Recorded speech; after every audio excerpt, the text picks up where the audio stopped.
Irashaimase! Hello and welcome to Fataris' Kitchen. I'm your host, Chef Fataris. It's time once again for Shoot 'em Up Saturday, and on the menu this week we have Ordyne, a comical action shooter. What kind of taste will it have? Let's get cooking and find out. From developer Namco, Ordyne released to arcades in 1988. It would see ports to the TurboGrafx 16, inclusion in compilations for Namco's arcade titles, and also release on the Wii Shop channel. Now, in October of 2022, it's available as an arcade archive title for the Nintendo Switch and the PlayStation 4. So this title is a fun, lighthearted, basically cute 'em up, and if that's the mood you're in, this is definitely one that I can recommend. I've really enjoyed my time with it. There's some neat elements, but there's also a bit of frustration as well. So with that said, throwing some credits into the machine, we find ourselves here at this screen. We are going to be playing the title 2-player as it does allow for 2-player simultaneous. Starting the game, we'll take the roles of Dr. Tomari and his assistant, Sunday Chin, and we're trying to defeat the forces of the evil Dr. Kobuta to save Dr. Tomari's girlfriend from his clutches. So you might have seen a little bit of that in the cutscene at the beginning of the video. So this is your basic horizontal scrolling shoot 'em up with various formations, and sometimes some of those enemy formations, as you might have noticed, like these ones here, will drop these balloons which hold crystals. Those crystals we spend here in this shop, the Kutuin or the Aerial Inn, depending on which version you're talking about. So here we can buy upgrades for our ship, things like the stock bomber. You can get a speed up and a shot, or in this case just a Vulcan. This one I'm going to take a pass on, as I want to save up for the next shop, but the second player will also get the chance to go shopping. And one thing that we've always joked about is the stock for the second player is different, and it usually seems to be more expensive. I think the shopkeeper, Miyuki-chan, is not the biggest fan of Sunday Chin here, which is unfortunate. So I do have some issues with the upgrades you get from the shop. So in the case of bomb, you'll have a very limited number of uses for them, just 5, and your situations for using them may not be that great. And as far as for the shots for your main shot, they'll be timed use, where that meter you see at the bottom of the screen there will be filled up, and once it expires, that will be it for the shop. So unfortunately, the shops aren't always in the best place throughout the course of the game, so you'll buy an upgrade, and before you could really use it against either difficult enemies or a boss, it's already expired. Or the shop might just not have anything good. You will lose your power-ups if you die as well, so that's something to keep in mind. However, should you need to continue, any crystals that you've collected will carry over from one continue to the next. So if you've got a lot of money, you should still be able to have ample opportunity to shop. So this time I'm going to buy the Shooting Through Burner. So they've got wonderful icons and really interesting English translations for a few of them. So we'll take this Aftershock Burner. And second player, looks like they're going to go with the Wide Range Shot, which I love that icon, and the shot itself does kind of look like that. It's basically this big, almost ghostly, plasma, just screaming at the enemies. I definitely wouldn't want to see that coming my way. So we find ourselves at the first stage boss, and especially with some decent power-ups, that guy goes down really fast, and it gives us a good opportunity to see some of the sprite rotation that this game has, just kind of showing off the Namco System 2 arcade power.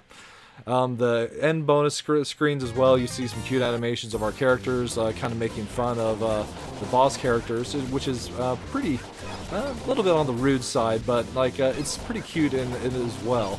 So here we get to see the decay of our power-ups over time, so you're seeing that the meters are going down. So this we ran into is Dreamco Limited. We can basically pay some of our crystals for a chance at winning one of these prizes on this roulette. There are a total of like 5 of these robots that show up through the course of the game in stages 2 through 6, giving you the chance to pick up some.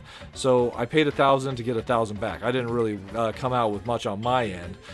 Player 2 got Summy, which is another one of the weapons. The burner, which is the one that I currently have. You can choose to equip it at this point, in which case it would overwrite your existing one, or if you don't, it will come into play on your next life, if I remember correctly. So the values for the crystals that we can get from the enemies vary from 1,000 at the best to 100 at the least, and they do come out on those balloons, which are a pretty neat way to do it, as they'll rise up in an arc pattern.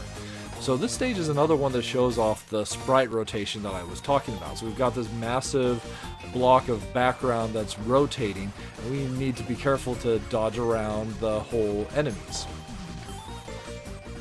So this is another area that's like good to talk about, the potential like risks of the shops and buying things that would ultimately not be useful, just because you're going to use all your shop power before you get to a boss.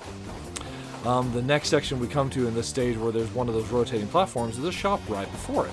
However, then afterwards we have that large rotating section that isn't all that dangerous, just like obstacles we need to avoid, and that will ultimately burn through any weapons we pick up, and it kind of amounts to a waste. So there's some learning of the game where you've got shops and areas where you would want to buy something, and areas where you'd want to save up.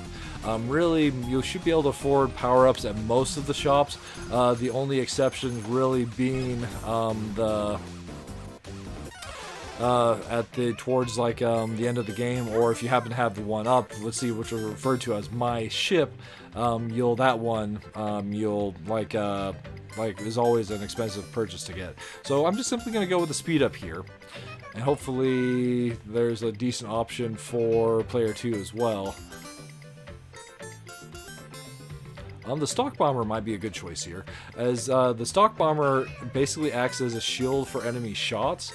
It can take up to 3 shots, and if you take shots, it will actually power up your weapon, which actually resembles, well, it is actually Pac-Man. Since this is a Namco-like title, there is that cameo, which is really neat to see. So if once it takes like 3 hits, or you run into 3 obstacles, then that will be it for the Stock Bomber, and you'll be without that particular defense. So it's one of the better power-ups to take in certain situations.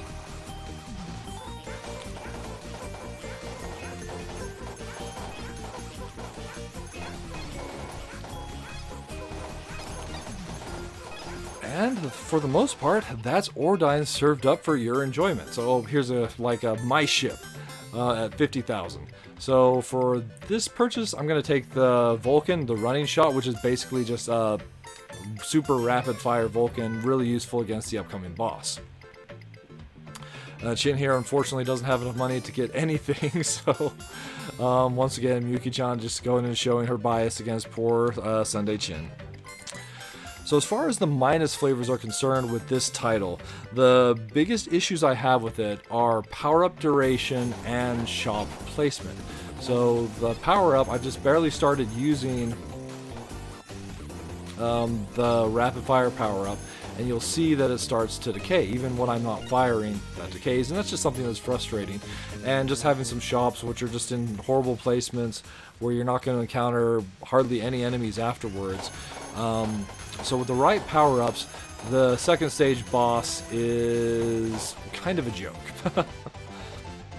At least in this stage. There is a boss rush where it's a little bit more of a serious encounter. As far as the plus flavors are concerned, I love the colorful sprite work that this game has, as well as seeing that sprite manipulation of some of the larger sprites, the stage elements, that sort of thing. And then just the game has this really wonderful, like a lighthearted shoot 'em up vibe. And if you're looking for just a fun little shoot 'em up to kick back with, then this might be one that I would recommend you give a shot. It's been one I've enjoyed my time with, minus like the frustrations with the power-ups, and also the last stage can be a bit frustrating. But with all that said, it's one that gets a recommend from the chef. Alright, well, that'll wrap it up for this week's episode of Shoot 'em Up Saturday. As always, I want to thank you so much for joining us this week. I hope you yourself have a wonderful week, and we'll see you again next time.